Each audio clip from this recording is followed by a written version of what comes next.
Kemudian disebut bahawa ta'rif ilmu tasawuf sebagaimana kata Imam Ibn Zarruq lebih kurang 2000 ta'rif, 2000 pengertian dan definisi. Antara yang dia pilih di sini saya sebut dua saja. Yang pertama, ad-dukhul fi kulli khuluqin sani wal khuruju min kulli khuluqin dani. Memasukkan diri kita ke dalam kelakuan yang mulia, menjauhkan diri kita dari kelakuan yang keji dan hina. Antara yang disebutkan safwatul qurbi ba'da qudratil bu'di, mendekatkan diri kita kepada Allah setelah sebelumnya kita jauh daripada Allah. Sebagaimana kita baca Fatihah, bismillah, alhamdulillah, guna nama Allah, masih jauh. Lepas tu last kali nak tutup Fatihah dekat, iyyaka na'budu wa iyyaka nasta'in ihdina. Jadi iyyaka dhamir hudur, na'budu nahnu dhamir hudur, setelah dhamir ghaib, setelah nama. Maka kata Imam Sawi, surah Fatihah mengajar kepada kita permulaan hidup kita mula dengan jauh daripada Allah, penutup hidup kita kena berusaha semakin dekat kepada Allah. Sebagaimana surah Fatihah bermula dengan Allah, bermula dengan dhamir ghaib huwa, berakhir dengan iyyaka engkau, na'budu nahnu.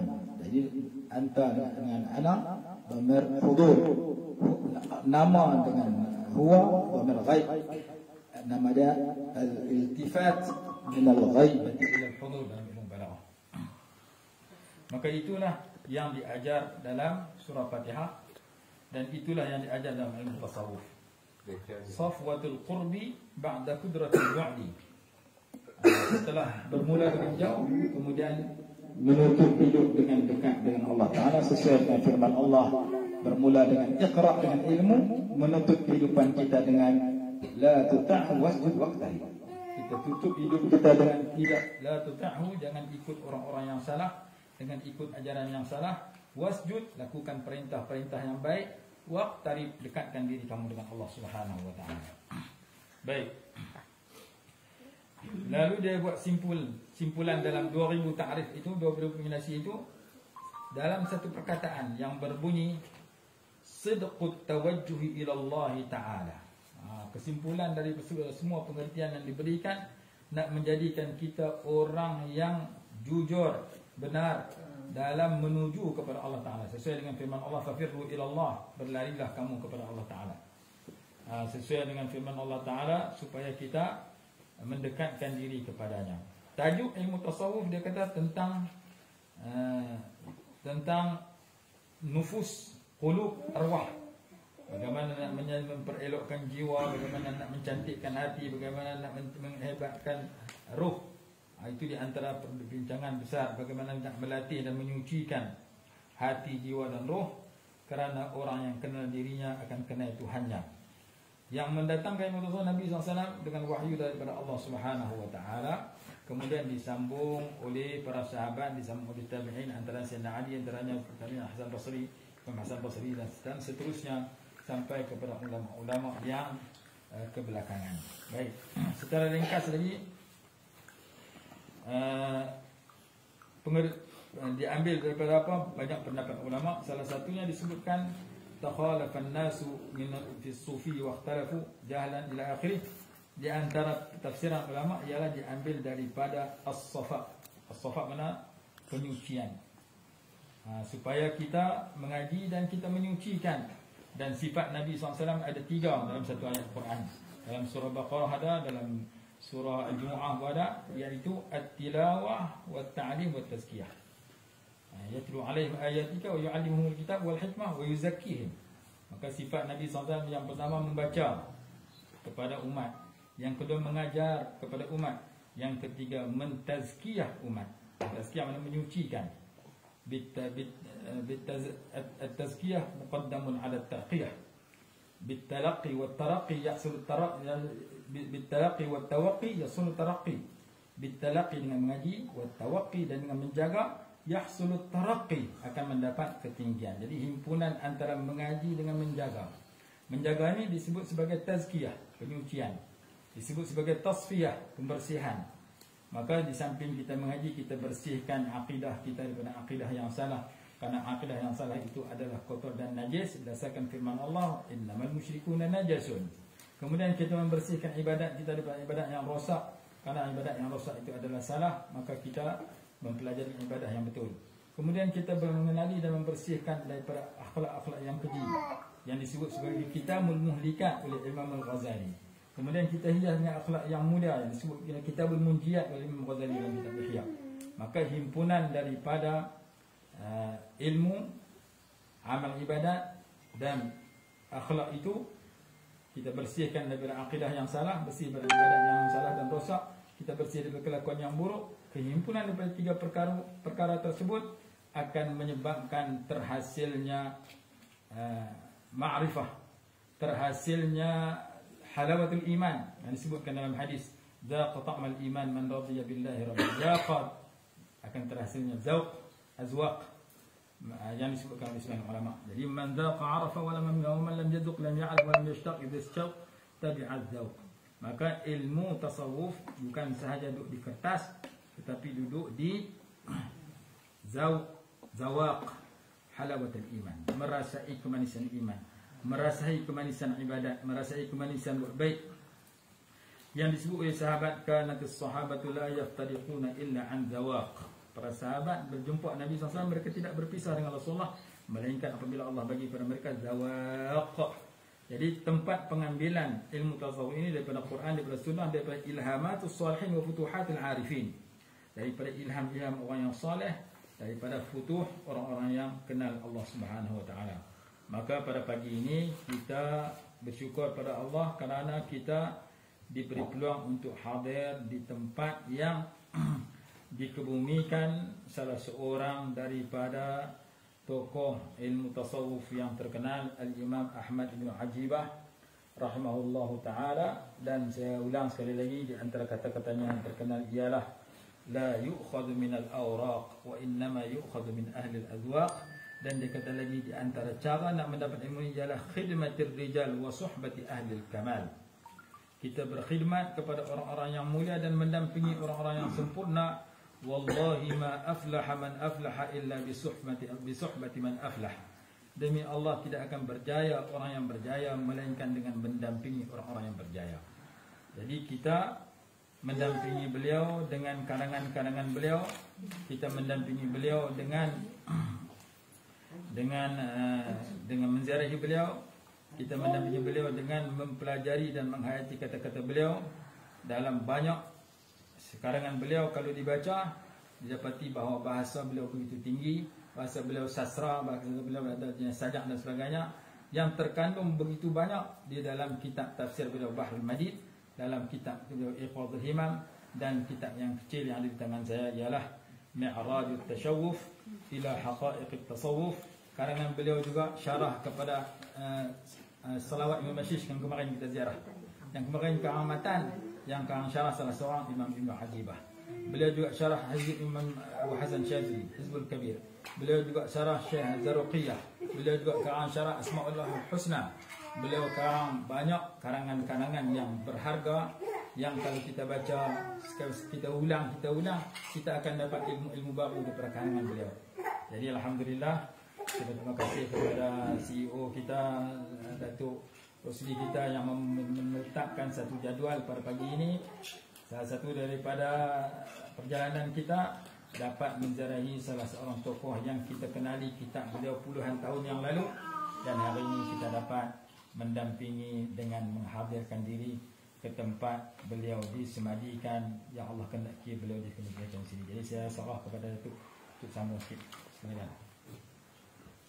Assalamualaikum warahmatullahi wabarakatuh. Waalaikumsalam warahmatullahi Bismillahirrahmanirrahim. Alhamdulillah wassalatu wassalamu ala maulana Rasulillah wa ala alihi wa ashabihi ajma'in. Allahumma 'allimna ma yanfa'una wanfa'na bima 'allamtana. اللهم افتح علينا يا ربنا فتوح العارفين آمين. وارزقنا فهم النبيين وحفظ المرسلين وإلهام الملائكة المقربين. اللهم إنا قد خرجنا من حولنا وقوتنا إلى حولك وقوتك، ومن علمنا إلى علمك، ومن قدرتنا إلى قدرتك، ونعوذ بك اللهم أن نقول زورا أو نقترف ذنبا أو نكون بك يا ربنا مغرورا. آمين. اللهم هداية للصواب وتوفيقا للسداد. آمين يا رب العالمين. أخونا الجليل فضيلة الشيخ أمين الدين عبد الرحيم، وأخونا الأستاذ عمر مصطفى، والأخوة الأساتذة الفضلاء، terusnya tuan-tuan dan puan-puan yang dirahmati Allah sekalian. Alhamdulillah. Sabda baginda sallallahu alaihi wasallam, al-qabru imma rawdatun min riyadil jannah aw hufratun min hufarin niran.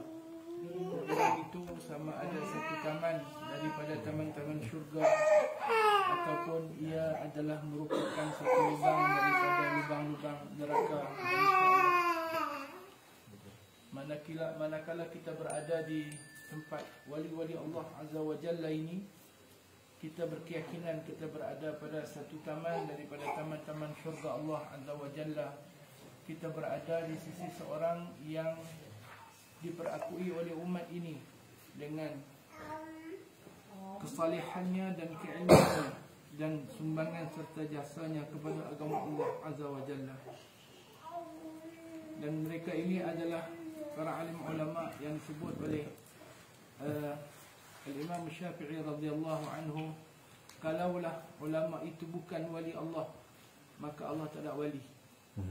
Kalaulah ulama itu bukan wali Allah, maka tidak ada wali bagi Allah Azza wa Jalla. Maka pantas untuk kita fahami secara tuntas bahwasanya alim ulama itu adalah wali-wali Allah Azza wa Jalla, dan mereka itu adalah qaumun la yashqa jalisuhum. Mereka adalah golongan manusia yang tidak akan mendapat kerugian, malah bencana, kecelakaan apabila orang berada dengan mereka. Artinya kita datang ke sini adalah untuk, yang pertama sekali, untuk kita memahamkan diri kita dan kepada dunia bahawasanya tokoh-tokoh yang ada dalam agama kita ini, tokoh-tokoh kita ini bukan asatir, bukan legenda-legenda yang merupakan dongeng-dongeng, tetapi mereka memang wujud sebenar dan memang ada betul-betul, dan mereka telah memberi sumbangan kepada agama Allah Azza wa Jalla. Dan kita memohon kepada Allah supaya kita dikurniakan oleh Allah kebaikan bagaimana mereka telah dikurniakan oleh Allah Azza wa Jalla kebaikan dan tersebut, dan kita menjadi mata rantai untuk menyambung apa yang telah mereka asaskan dalam agama ini, untuk menyambung kebaikan mereka. Al-ulama warasatul anbiya. Ulama adalah waris nabi-nabi dan rasul-rasul, dan al-anbiya lam yuwarrisu dinaran wala dirham, tidak mewariskan dinar dan dirham, walakin warasu al-ilma, mewariskan ilmu, dan siapa yang mengambil ilmu itu akhadha, faman akhadha al-ilma akhadha bihadhin wafirin, dia yang mendapat keuntungan, dia yang mendapat kebahagiaan yang diambil daripada tinggalan alim ulama. Artinya alim ulama kita ini bukan bila pak mati, tok wan mati, mak mati, kita seronok bahagia bah. Ada cakap kan, dapat tak mana, aku dapat tak mana, dapat berapa lalu, aku dapat apa lalu. Okey, itu dunia. Tetapi alim ulama, pusaka mereka ditinggalkan kepada kita, dan kita semua mempunyai peluang yang sama untuk mendapatkannya, dan ianya lebih berharga daripada pusaka-pusaka ad-darahim wad-dana wad-danani. Qul bi fadlillahi wa bi rahmatihi fabidzalika falyafrahu dzalika khairum mimma yajma'un. Katakan dengan limpah kurnia Allah. Limpah kurnia Allah ni adalah pemberian yang tidak ada bayaran. Al-fadlu huwa al-i'ta'u bila muqabil. Yang kata fadl itu adalah bagi, tak payah bayar apa. Bagi tak payah bayar apa. Allah bagi macam-macam kepada kita, dan di antara fadlullah ni adalah Rasulullah sallallahu alaihi wasallam, bahkan baginda adalah wa bi rahmatihi, dengan rahmat Allah Azza wa Jalla. Hidayah, petunjuk, ilmu, pengetahuan, warisan alim ulama ini adalah fadlun min Allah wa rahmatun min Allah. Wa bidzalika, maka dengan yang demikian itu falyafrahu, wajiblah mereka merasa gembira, merasa teruja, merasa bertuah. Ayah kita tinggal puluh ulung, kita rasa bertuah tak kira. Yang ni yang Nabi tinggal kat kita, yang ni yang alim ulama tinggal kat kita, yang lebih wajib, yang lebih sayudia kita rasa bertuah mendapatkan yang demikian itu. Zalika khairun mimma yajma'un. Yang demikian itu lebih baik daripada apa yang mereka himpunkan daripada apa, hutamid dunia, baki dunia, apa, harta benda, kedudukan, kuasa dan sebagainya, gelar-gelaran, macam-macam. Ada orang punya duk hambat benda tu sehingga mereka sanggup menjual agama, wal'iyad billah. Jadi mu'allafat ataupun karangan ilmu pengetahuan yang kita yang dihidangkan oleh Tuan Syekh tadi berkenaan dengan Ibn Ajibah. Masa budak-budak dulu pernah sikitlah belajar Iqadul Himam dengan guru saya di sekolah Al-Masyhur, iaitu Ustaz Abdul Majid Zainul Abidin. Ustaz Majid Pulau Pinang Kenalah, dia satu ketua Habib Pulau Pinang. 6 balik belajar Al-Masyhur, dia ada lebih dari antara yang baca dengan dia adalah Iqadul Himam. Sikit saja tak baca tak habis, tapi Ibn Ajibah mula mengenali Ibn Ajibah. Alhamdulillah hari ini kita berada di sisi beliau rahimahullah. Kita berada di sisi beliau dan saya datang sini untuk kali yang kedua. Kali yang pertama saya main tu hujan lebat. Baik, apa yang penting yang disebut oleh Syekh sebentar tadi, kita nak memahami kerana aspek tasawuf semakin diberi perhatian. Diberi perhatian sama ada secara negatif ataupun secara positif. Sehingga ada yang mengatakan tasawuf ini adalah ajaran sesat paling besar dalam dunia. Ana sami'tu min Udunaya. Ada di sebelah apa nama negara itu, dia mengatakan ajaran tasawuf ini antara ajaran sesat yang paling besar dalam dunia. Tetapi satu sudut yang lain melihat tasawuf ni adalah suatu ilmu yang paling penting. Tasawuf ni awalnya adalah bermula dengan ilmu yang mana ilmu ini mengajar kita, membawa kita untuk membersihkan jiwa dan menghampirkan diri kepada Allah. Dan dia adalah komponen yang ketiga daripada komponen agama kita. Kita ada Islam, kita ada iman, dan kita ada ihsan berdasarkan hadis Jibril alaihi salam. Jadi komponen ihsan itu ditadwin, didisiplinkan oleh alim ulama dan dia menjadi ilmu tasawuf. Komponen iman itu didisiplinkan dan dia menjadi ilmu tauhid, ilmu aqidah. Komponen Islam itu dia menjadi ilmu syariah, ilmu fiqh. Sebab itu tiga benda ni adalah al-ulum al-mustahdafah, istilahnya diberikan, iaitu target ilmunya, target knowledge. Kita boleh sebut ulumul maqasid. Yang besarnya adalah fiqh, tauhid, fiqh dan tasawuf. Dan tasawuf ini orang yang tak suka tasawuf pun depa ada tasawuf depa, dan bagi depa guna malih ilmu suluk, ilmu akhlak, raqaid dan sebagainya. Benda yang sama saja. Benda yang sama saja. Dan hatta Ibn Taymiyah rahimahullah dalam Majmu' Fatawi dia ada terbaik itu bahagian yang cerita bab tasawuf saja. Dan tasawuf Tuan Syekh dah cerita tadi, tasawuf tu ada kata daripada perkataan sufah, ahlu sufah, iaitu sufah masjid Nabi SAW yang didiami oleh para sahabat yang hidupnya zuhud, macam Abu Dzar Al-Ghifari, Abu Darda dan sebagainya. Mereka hidup dalam keadaan zuhud. Kebanyakannya muhajirin yang berumai, sehinggalah mereka dapat kedudukan yang dah mantap, mereka akan meninggalkan sufah. Dan satu masa paling ramai, kalau tak saya ingat saya sampai 300 orang. Satu masa, dan banyak kisah mereka. Abu Hurairah menceritakan duduk di sufah tu, bila Nabi mai, mereka akan duduk ramai-ramai rapat-rapat kerana pakaian mereka tak elok. Pakaian mereka tak elok, duduk ramai-ramai rapat-rapat supaya Nabi tak nampak nampak tak cantik lah, pakaian tak elok, buka aurat dan sebagainya. Ini kalau sufah yang zuhud, zuhud, zahir mereka pun zuhud, batin mereka pun zuhud. Kemudian bila syiar itu menjadi satu istilahnya, mana kebanyakan ahli sufi ini mengambil sikap zuhud dunia akhirat, mengambil sikap zuhud luaran dan dalaman. Dalam memang mereka zuhud dan luar mereka zuhud juga. Jadi dikenal mereka sebagai ahli sufi, nisbah kepada sufah, dan ada perbincangan dalam hal itu. Kemudian dia mengatakan merujuk kepada as-safa. Safa itu maknanya kesucian, keheningan, iaitu as-safa'ur ruhi, as-safa'ul qalbi, keheningan dan kebersihan jiwa. Ini ada yang mengatakan tasawuf ini diambil daripada perkataan as-safwah. Safwah krim. Kalau susu tu kelambu duduk di atas. Kita ada ulama tahu tak? Dulu tok wan saya dia belah rebau. Bila perah susu, dia akan terapung ke atas tu. Kami panggil kelambu, yang tu krim.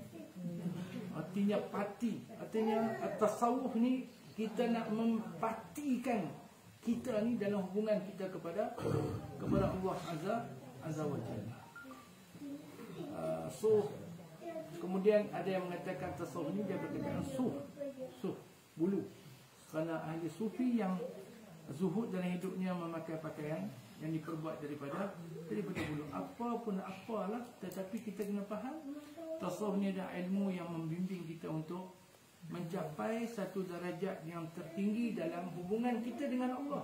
Bukan darjat tertinggi dapat gelaran datuk ke, Tan Sri ke, dapat jadi raja ke, dapat jadi tokoh keusahawanan ke, dapat profesor ke, dapat anjung ke, dapat emeritus ke, dah.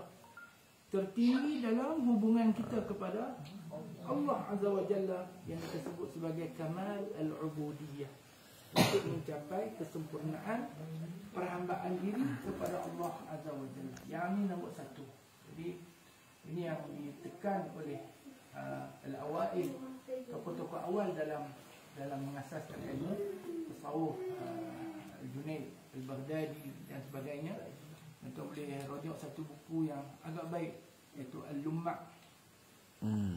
karangan Ibn Sarraj. Al-Lumma'. Dia habaq betul-betul situ dengan begitu jelas, iaitu karamah ke, syatahat ke, ilhamat ke, apakah bukan tujuan tasawuf. Itu bukan tujuan tasawuf. Itu adalah experience, khibrat ruhiyah yang dijalani oleh ahli tasawuf. Dapat yang tu pun tak apa, tak dapat yang tu pun tak apa, tetapi yang penting adalah nak mencapai kamal al-ubudiyah, menuju ke arah pengabdian diri yang sepenuhnya kepada Allah Azza wa Jalla. Ada orang dia duk seronok lagu tu. Dia duk seronok karamah ni, Tusi kata karamah ni berlaku adalah untuk memperkukuhkan iman kita dalam sair, dalam perjalanan menuju Allah Azza wa Jalla. Dan kadang-kadang dia berlaku kerana kelemahan. Kadang-kadang dia berlaku kerana anak murid lemah. Jadi berlaku karamah itu kepada Tok Guru untuk membawa, nak tarik dia balik ke jalan yang betul, seperti apa yang berlaku kepada sahabat yang berjumpa Sayyidina Osman radhiyallahu anhu. Sayyidina Osman dia kata, mata hang ni berzina. Mata hang ni tadi berzina. Sayyidina Osman dia kata, wahyu duk turun lagi dah. Adakah wahyu masih duk turun? Kerana dia nampak bekas-bekas dosa. Masa duk main nak jumpa tu, dia usah satu markah mana-mana. Jadi itu karamah yang berlaku untuk membetulkan. Ada 2-3 orang Tok Guru. Dia bukan semua wali ni orang terkenal sebagai wali. Ada 2-3 orang guru saya dia masyhur cerita lah, tak nak makna apa. Tapi dia kadang kalau saya jumpa dia pun saya rasa malu. Kita bukan baik sangat. Kan macam orang pergi jumpa Pak Sumi kan. Saya tengok sahabat saya, nak jumpa Pak Sumi, hang buat apa? Kita aku puasa 2-3 hari, taubat betul-betul kepada Allah Ta'ala. Banyaklah kisah yang, tetapi Benda tu adalah dalam proses untuk menghampirkan diri kepada Allah Ta'ala. Bukan tujuan kita nak, itu bukan tujuan bertasawuf, nak dapat karamah. Oh, tak dapat karamah lagi. Oh, tak dapat karamah. Oh, lambat. Dia kata lambat. Ni, tarikat ni lambat. Tak kasyaf lagi. Tarikat ni lambat. Tak ada mimpi jumpa Nabi lagi. Terbang atas angin. Nak terbang atas angin. nak apa? Nak jalan atas apa? Ya. Atas hayat. Kita pun pening. Buat ni pening. Ada satu orang Kedah no? Saya daripada tahun berapa no, zaman Datuk Badaruddin tu dipanggil jurat untuk pasal seorang lah. Dengan Dr. Haji Hanafi apa semua. Saya pun haram siapa saya dipanggil, tapi kita kawan apa, jadi saya pun tak mau kata apalah. Jadi bukan yang tu tujuan tasawuf. Kita jangan lari daripada tujuan tasawuf. Tasawuf ni dia balik kepada tathhir. Macam hak sebut tu lah. Macam hak sebut tu. Bukan nak suruh kita jadi Tok Wali. Kita ni tahu Tok Wali pun tak apa. Tak tahu pun tak apa. Kalau tahu dibukakan oleh orang. Kok tahu tu Kalau tahu pun Ahmad kat orang lah. Ni saya Tok Wali. Tapi untuk tuan-tuan semua sahabat saya 2 kali jadi wali.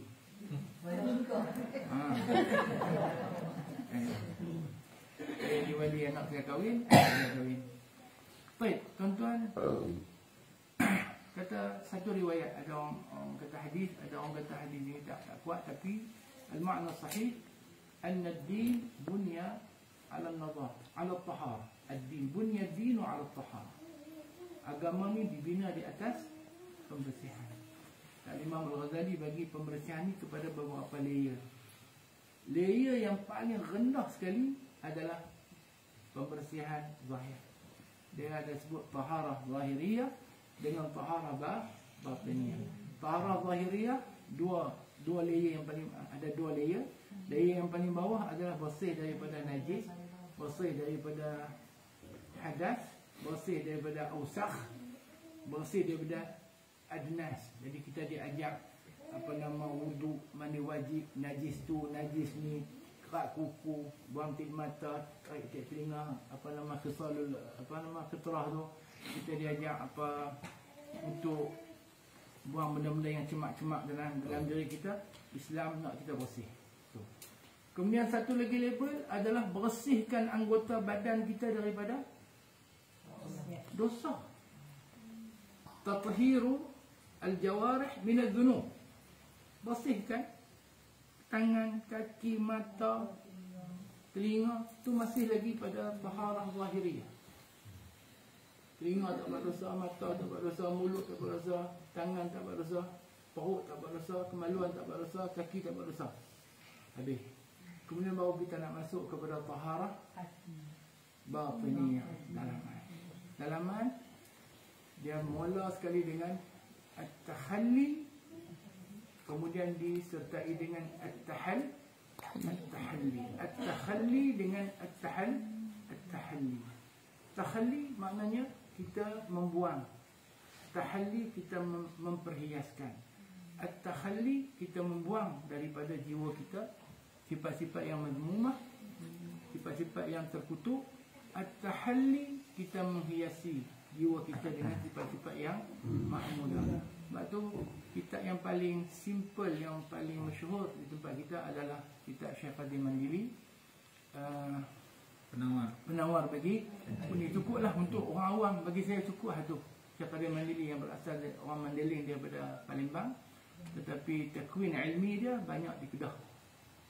Takwin ilminya banyak di Kedah. Makna bumi Kedah juga adalah satu bumi yang mubarakah, yang melahirkan alim ulama. Bacalah sirah orang dia belajar, kemudian dia pergi ke Mekah dan dia mengaji juga kepada ulama tani di samping ulama Mekah yang lain. Dan pengaruh Syekh Qadir ni memang cukup besar. Tok guru kita ni tak semua Syekh Qadir saja, kerana kebanyakan yang sempat dengan Syekh Qadir, beliau wafat pada tahun 1963. Baik. Lepas tu baru dia masuk lagi kepada tathhir, ataupun kepada satu peringkat lagi, yang ni tathhir, dia pergi kepada tazkiyah.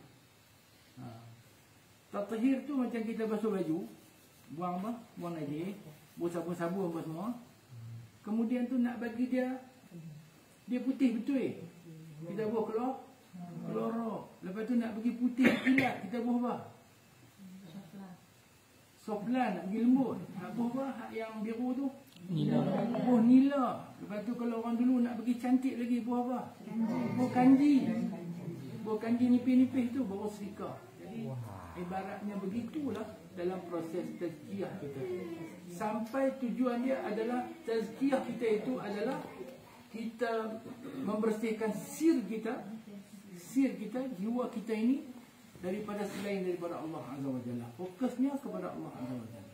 Jadi kita daripada kelas kapal tu, kita daripada taharah yang paling bawah, kita naik sikit taharah yang kedua, kita naik lagi taharah yang ketiga, dan moga-moga sebelum kita bertemu Allah, kita selesai taharah yang keempat. Yauma la yanfa'u malun wala banun illa man atallaha biqalbin salim. Membawa sekeping hati yang salim itu, yang hati yang fokus sepenuhnya kepada Allah Azza wa Jalla, penumpuannya hanya kepada Allah Azza wa Jalla. Moga-moga. Jadi saya pun harap dari saya dan kita semua memahami tasawuf yang sebegitu dalam hidup kita ini, dan kita bekerja untuk menghampirkan diri kepada Allah Azza wa Jalla. Kita punya objektif kita jelas, matlamat kita jelas, target kita jelas, dan cara kita jelas. Kerana dia ilmu. Bila kata dia ilmu, dia mesti berdasarkan disiplin yang jelas dan kaedah yang jelas. Kita ada tauhid, ada kaedah dalam ilmu tauhid. Fiqh ada kaedah fiqh, semua orang tahu kaedah fiqh yang banyak. Dan tasawuf pun ada kaedah tasawuf, dan banyak yang disebut oleh Syekh. Dan insya-Allah kita mengharapkan di negara kita perkara itu akan lebih mantap, dan yang pentingnya dalam diri kita, untuk kita menghampirkan diri kita kepada Allah Azza wa Jalla. Itulah kot titik yang dapat saya tumpang dengan Tuan Syekh kita pada pagi ini. Saya balikan. شوية زيادة sama-sama. Kita ambil orang ni. تكلم. sudah. لا إذا حضر المقبرة. لا شوية دقائق. Satu dua kalimat. Bismillahirrahmanirrahim. Alhamdulillah wa sallallahu wasallam ala Rasulillah wa ala alihi wa sahbihi wa mawalah wa ba'd. Sebagaimana disampaikan oleh masyayikh kita mengenai tasawuf, kemudian binaan tasawuf yang merupakan asas dari salah satu asas di antara asas-asas agama selain iman dan Islam. Saya mau menyinggung satu hal yang mungkin berkaitan dengan Sidi Ahmad bin Ajibah, yang membedakan beliau daripada sufi yang lainnya. Mengapa Sidi Ahmad bin Ajibah? Sufi di dunia ini banyak, tapi mengapa kita datang ke Sidi Ahmad bin Ajibah? Di dalam tasawuf ini, tujuannya kita bertasawuf, tujuannya untuk membersihkan diri dan mewarisi kerohanian Rasulullah Sallallahu Alaihi Wasallam. Membersihkan diri ini dan mewarisi kerohanian Rasulullah tidak bisa dilakukan dengan cara membaca. Kalau seandainya seseorang ingin menjadi penyabar, contohnya membaca 1000 kitab mengenai sabar tidak menjadikan seseorang itu sebagai penyabar. Bahkan mungkin dia tidak sabar untuk segera khatam. Sehingga cara tasawuf memang bukan dengan cara membaca atau melakukan penelitian. Tetap oleh karena itu para ulama memberikan kaidah untuk belajar tasawuf. Belajar tasawuf itu dengan cara as-suhbah wal iqtida. Sebagaimana kata Al-Imam Asy-Syadzili, tariqatuna hadi as-suhbah wal iqtida. As-suhbah adalah interaksi intens dua orang. Iqtida adalah proses mengikuti. Jadi seseorang jika ingin menjadi penyabar, maka saya beri contoh, Dato' Rusli orang yang penyabar. Saya bukan orang yang penyabar suka marah. Saya berinteraksi dengan beliau, bertemu dengan beliau mungkin 1 bulan 1 kali, atau 1 minggu 1 kali, atau setiap hari, atau saya memang tinggal bersama beliau untuk beraktivitas bersama. Proses aktivitas yang intens ini menyebabkan kesabaran beliau berpindah kepada saya. Itulah yang disebut dengan saya mendapatkan asrarnya atau anwarnya Dato' Rusli. Jadi jangan mengira bahwasanya keluar cahaya seperti cahaya lampu dunia. Ini yang dimaksud dengan asrar. Ini sebagaimana saya mengambil dari beliau, beliau mengambil dari gurunya sampai kepada Rasulullah. Sir ini yang disebut dengan Nur Muhammadi. Nur Muhammadi yang disebut oleh para ulama tidak pernah wafat atau tidak pernah jasadnya Rasulullah wafat, tetapi nurnya tetap ada di antara kita. Wa'lamu anna fikum Rasulullah. Ketahuilah bahwasanya di tengah-tengah kalian ada Rasulullah, karena nurnya Rasulullah berpindah. Oleh karena itu sahabat disebut sahabat karena melakukan suhbah.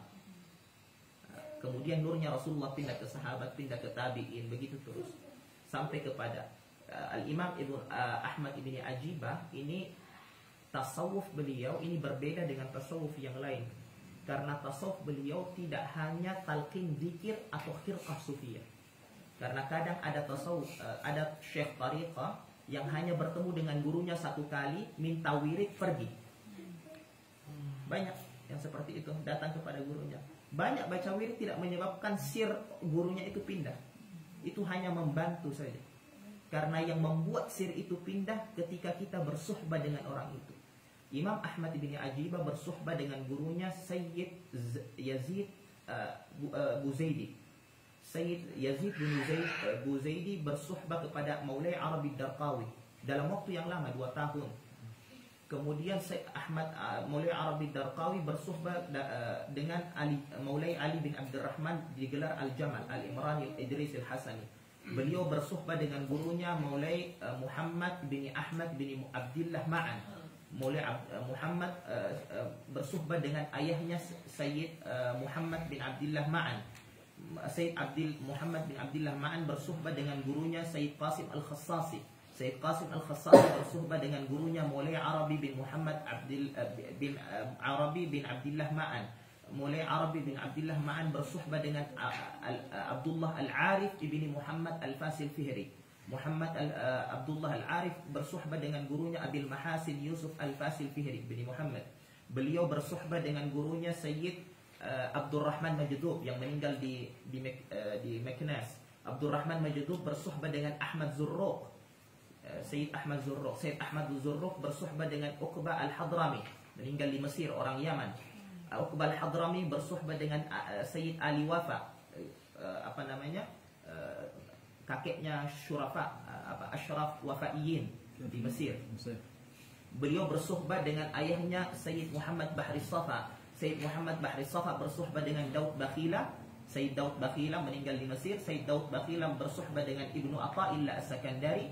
Ibnu Athaillah As-Sakandari bersuhbah dengan Abul Abbas Al-Mursi. Abul Abbas Al-Mursi bersuhbah dengan Abul Hasan Asy-Syadili. Abul Hasan Asy-Syadili bersuhbah dengan Maulai Abdussalam ibn Mashish. Beliau bersuhbah dengan ayahnya Maulai Sulaiman, bergelar Mashish. Bersuhbah dengan ayahnya Abi Bakar. Bersuhbah dengan ayahnya Ali. Bersuhbah dengan ayahnya Abi Hurma. Bersuhbah dengan ayahnya Isa. Bersuhbah dengan ayahnya Salam Al-Arusi. Bersuhbah dengan ayahnya Ahmad Al-Mizwar. Bersuhbah dengan ayahnya Ali Al-Haidara. Bersuhbah dengan ayahnya Maulai Muhammad. Bersuhbah dengan ayahnya Maulai Idris Al-Azhar. Bersuhbah dengan ayahnya Maulai Idris Al-Akbar. Bersuhbah dengan ayahnya Maulai Sidi Abdullah Al-Kamil. Bersuhbah dengan ayahnya Hasan Musanna. Bersuhbah dengan ayahnya Hasan As-Sird. Bersuhbah dengan ayahnya Ali bin Abi Thalib. Bersuhbah dengan Rasulullah. Allah. Ini semua silsilah. Ini mungkin sanad nazil karena panjang sangat. Karena lebih dari 40 orang yang saya sebutkan namanya. Tetapi semua orang dari satu dengan yang lainnya bersuhbah. Bukan hanya duduk 1-2 kali pertemuan, tidak, 2 tahun, 3 tahun, bahkan ada yang sampai 20 tahun. Ada sampai dia futuh, sehingga kita tidak bisa membedakan mana guru mana murid. Persis perilakunya sama. Oleh karena itu ini silsilah yang kalau berguncang bawahnya kata para ulama akan berguncang sampai ke puncaknya. Wallahu taala alam. Masya Allah.